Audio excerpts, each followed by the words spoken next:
اعوذ باللہ من الشیطان الرجیم بسم اللہ الرحمن الرحیم الحمد للہ الذی ذکرہ شرف للذاکرین وطاعتہ نجاۃ للمطیعین وشکرہ فوز للشاکرین ثم الصلاة والسلام وتحیۃ والاکرام علی اشرف الانبیاء والمرسلین خاتم النبیین جد الحسن والحسین ابی القاسم محمد وعلی اہل بیتہ الطیبین الطاہرین المعصومین المظلومین ولعنۃ اللہ علی اعدائہم اجمعین اما بعد فقد قال امیر المؤمنین علیہ السلام ان الآفاق قد اغامت والمحجة قد تنکرت وانا لکم وزیرا خیر لکم منی امیرا۔ السلام علیکم ورحمۃ اللہ وبرکاتہ۔ عزیزان گرامی، ماہ رمضان ہے، ماہ خدا ہے، ماہ یاد خدا ہے، ماہ شب قدر ہے، ماہ نزول قرآن مجید ہے، ماہ دعا ہے، ماہ مستجاب دعا ہے،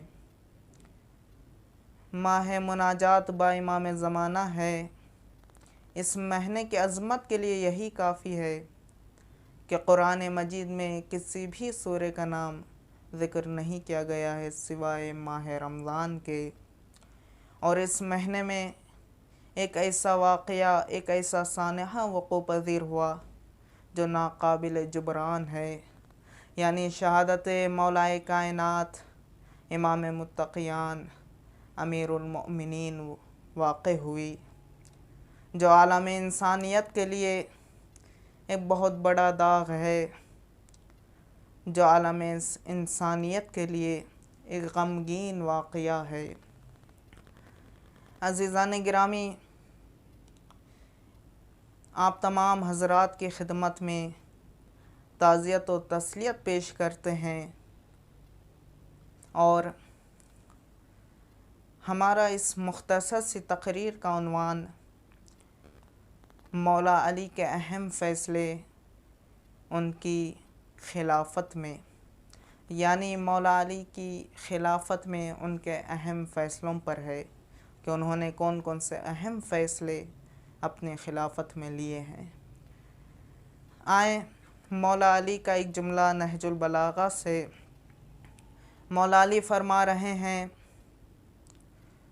ان الآفاق قد اغامت والمحجة قد تنکرت انا لکم وزیرا خیر لکم منی امیرا۔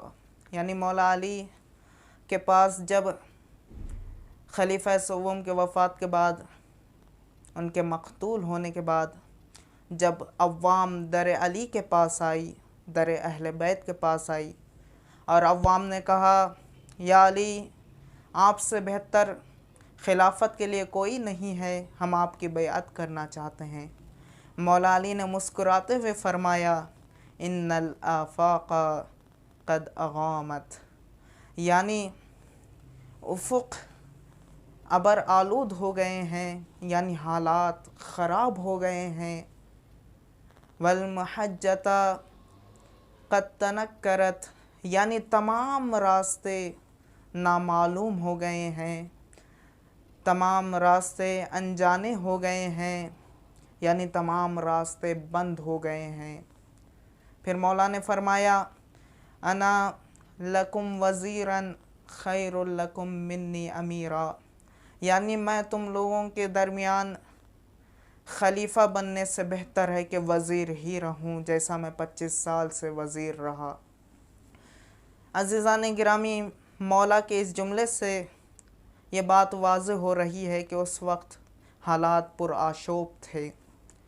اس پرآشوب حالات کی عکاسی کرنا، منظر کشی کرنا ناممکن ہے اس مختصر سی تقریر میں۔ آئیں چند اسباب بیان کرنا مقصود ہے کہ کس طرح پرآشوب حالات ہو گئے کہ مولا علی کو مجبور ہونا پڑا یہ کہنے پر کہ حالات خراب ہیں، راستے بند ہو گئے ہیں، اب کیوں آئے ہو میرے پاس؟ میں ایسے ہی جیسے 25 سال وزیر تھا میں وزیر ہی رہوں گا، خلیفہ بننا میرے لیے مشکل ہے۔ عزیزان گرامی، کیوں کہا مولا علی نے کہ تمہارے درمیان خلیفہ بننے سے بہتر وزیر ہی بننا ہے؟ ایسے کیا حالات تھے؟ کیوں پرآشوب حالات ہوئے؟ عزیزان گرامی، آئیں 25 سال پہلے رسول خدا کے بعد خلافت کے حقدار مولائے کائنات تھے، جس میں کوئی شک نہیں ہے، بدیہی بات ہے، لیکن اہل دنیا نے ان سے اس حق کو سلب کر لیا جو کہ دین اسلام کے لیے ایک سانحہ تھا۔ دین اسلام پر ایک ایسی ضربت لگی جس کا درد تا قیامت باقی ہے، ایک ایسا داغ لگا کہ جو تا قیامت مٹنے والا نہیں ہے۔ ان 25 سالوں میں ایسے ایسے واقعات وقوع پذیر ہوئے کہ جن کے آثار ابھی تک باقی ہیں۔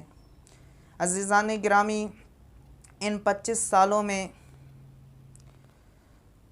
جو پہلا سبب جس کی وجہ سے مولا علی کہہ رہے تھے کہ پرآشوب ماحول ہے، حالات خراب ہیں، اب کیوں آئے ہو میرے پاس، پہلا سبب یہ ہے کہ سابق حکمرانوں نے اسلامک مراکز میں ایسے ایسے گورنر قرار دیے حکومت کرنے کے لیے کہ جو فاسق و فاجر تھے، جو دنیا پرست تھے۔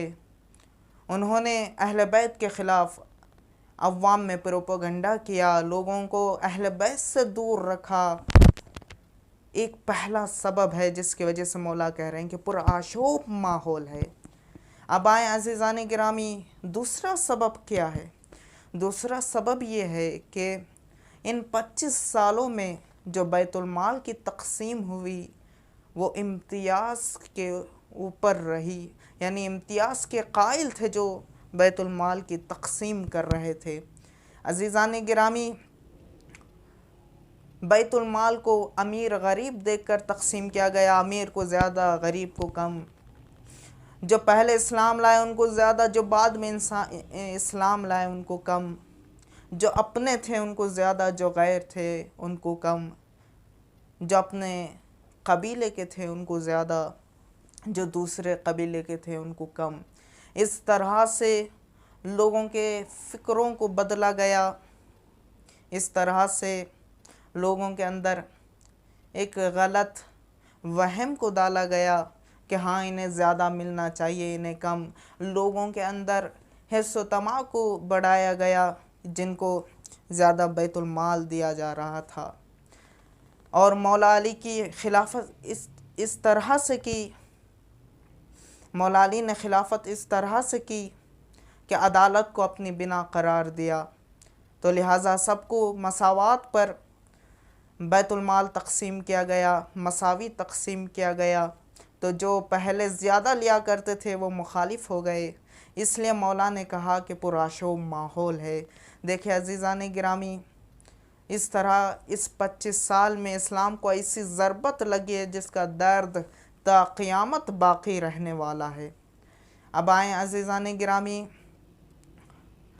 جب مولا علی نے تمام سے بیعت لے لی، پرآشوب ماحول ہے، جب کوئی نیا حاکم حکومت کے باغ سنبھالتا ہے، حکومت کا دار و مدار سنبھالتا ہے، تو وہ سب سے پہلے یہ سوچتا ہے کہ پرآشوب ماحول کو صحیح کیا جائے، خراب حالات کو اچھے حالات میں تبدیل کیا جائے۔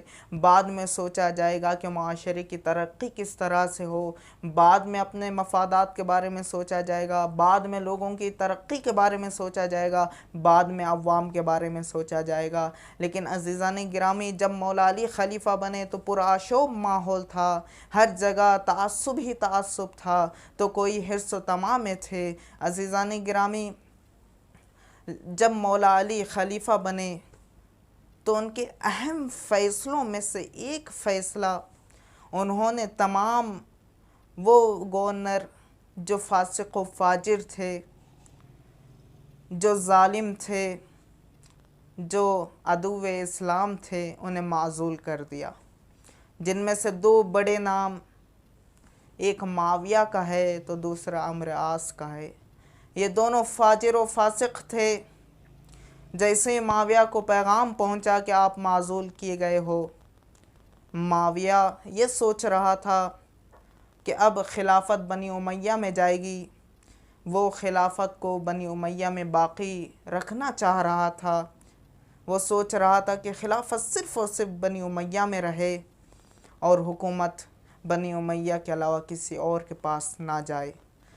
معاویہ نے سوچا اگر معزول ہو جاؤں تو پھر خلافت بھی ہاتھ سے نکل جائے گی اور حکومت بھی۔ معاویہ نے مولا علی کے خلاف اپنا حکم دے دیا، مولا علی کے خلاف لشکر کشی کی، مولا علی کے مخالف ہو گیا۔ عزیزان گرامی، یہ اہم فیصلہ مولا علی کا تھا کہ تمام گورنروں کو جو فاسق و فاجر تھے انہیں معزول کر دیا گیا۔ اب جو مولا علی کا دوسرا اہم فیصلہ تھا، مولا علی نے وہ زمینیں جو حکومت سابق نے اپنے قبیلے والوں کو بیت المال سے ہدیہ کر دیا تھا، ان سے وہ زمینیں ضبط کی۔ یہ ایک دوسرا اہم فیصلہ تھا کہ ان سے وہ زمینیں واپس لی گئیں۔ اب آئیں عزیزان گرامی، جو تیسرا اہم فیصلہ جو مولا علی کا تھا وہ یہ کہ جن لوگوں کو بیت المال سے مال زیادہ دیا گیا ان سے وہ مال واپس لیا گیا۔ مولا علی نے تیسرا فیصلہ سنایا، تیسرا حکم صادر کیا کہ ان سے وہ مال واپس لیا جائے۔ جو چوتھا اہم فیصلہ مولا علی کی خلافت کا یہ ہے کہ جنگ جمل کے بعد مولا علی نے اپنے دارالحکومت کو، جو 25 سال سے مدینہ دارالحکومت تھا، مولا علی نے کوفے کو دارالحکومت قرار دیا۔ یہ چوتھا بہت ہی اہم فیصلہ تھا مولا کائنات کا۔ اب آئیں عزیزان گرامی، وہ کیا کیا اسباب تھے جس کی وجہ سے مولا علی نے مدینے کے بجائے کوفے کو دارالحکومت قرار دیا۔ پہلی وجہ یہ تھی کہ جب معاویہ کو معزول کیا گیا تو معاویہ مولا علی کے مخالف ہو گیا، چاہ رہا تھا کہ لشکر کشی کی جائے، جنگ کی جائے، اور وہ جنگ عراق میں ہونے والی تھی، عراق پر حملہ کرنے والا تھا۔ مولا علی کو مناسب لگا کہ عراق میں رہیں تو بہتر ہے تاکہ جنگ میں کوئی پریشانی نہ ہو، زیادہ نقصان نہ ہو، اس لیے مولا علی نے کوفے کو اپنا دارالحکومت قرار دیا۔ دوسری وجہ کوفے کو دارالحکومت قرار دینے کی یہ ہے کہ جنگ جمل میں مدینے سے مولا علی کے لشکر میں صرف اور صرف 700 لوگ تھے، 700 افراد تھے جو مولا علی کے ہمراہ تھے، مولا علی کے حامی تھے، اور کوفے کی جانب سے 12,000 لوگ تھے، یعنی اکثریت کوفے میں تھی جو مولا علی کے عاشق تھے، مولا علی کے محب تھے۔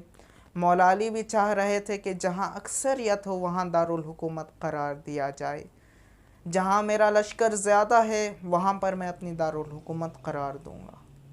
جو تیسری وجہ مولا علی جو کوفے کو دارالحکومت قرار دیے وہ یہ ہے کہ عراق میں ایرانی حضرات اکثریت یعنی زیادہ تعداد میں تھے، اور ایرانی حضرات مولا علی کے عاشق تھے، مولا علی کے محب تھے۔ مولا علی چاہ رہے تھے کہ ایرانیوں سے قریب رہا جائے تاکہ جنگ میں کوئی مشکل نہ ہو، ہمارے افراد زیادہ ہوں، ایرانیوں سے ہمدردی رکھیں، ایرانیوں سے مرتبط رہیں، ایرانیوں سے مربوط رہیں۔ تو مولا علی نے اسی بنا پر کوفے کو اپنا دارالحکومت قرار دیا۔ یہ کچھ ان کے اہم فیصلے تھے، لیکن عزیزان گرامی، مولا علی کی خلافت میں مولا علی کی حکومت صرف اور صرف 5 سال رہی عزیزان گرامی، جس میں جب وہ خلیفہ بنے تو پرعش و ماحول تھا، اور اس کے بعد 3 جنگیں اس دوران ہوئی ہیں جنگ جمل، جنگ صفین اور جنگ نہروان۔ 3 جنگوں کے باوجود بھی مولا علی نے اپنی حکومت کی بنا عدل پر رکھی، اور اس کے بعد مولا علی نے جو اہم کردار ادا کیا وہ یہ ہے کہ مولا علی نے اپنی حکومت میں فقر کو دور کیا، یعنی فقیری کو، تنگ دستی کو، مفلسی کو اپنے عوام سے دور کرنے کی کوشش کی۔ مولا علی فرما رہے ہیں الفقر و موت الاکبر، یعنی فقیری، مفلسی، تنگ دستی بہت بڑی موت ہے۔ تو ایک دوسری جگہ محمد حنفیہ سے فرما رہے ہیں اے بیٹے، یہ جو فقیری ہوتی ہے، تنگ دستی ہوتی ہے، مفلسی ہوتی ہے، انسان کے دین کو ناقص کر دیتی ہے، تو انسان کے عقل کو مشوش کر دیتی ہے۔ عزیزان گرامی، تو دوسری جگہ بارہا وصیتیں مولا علی نے کی، اور خطوط میں بھی مولا علی نے لکھا کہ مفلسی کو دور کرنا، عدل کو اپنی بنا قرار دینا۔ یہی وجہ ہے عزیزان گرامی کہ 5 سال میں 3 جنگیں ہونے کے باوجود اور پرآشوب ماحول کے باوجود مولا علی نے ان تمام عدل کو بنا رکھ کر، مفلسی کو عوام سے دور کر کر اپنی حکومت کو ایک مشعل راہ قرار دیا۔ آج بھی 1400 سال کے بعد بھی جو حکمران ہیں، جو سیاستدان ہیں، وہ مولا علی کی حکومت کو مشعل راہ سمجھتے ہیں، اور یہی خاصیت مولا علی کی خلافت میں ہے، مولا علی کی حکومت میں ہے۔ وآخر الدعوانا والحمد للہ رب العالمین۔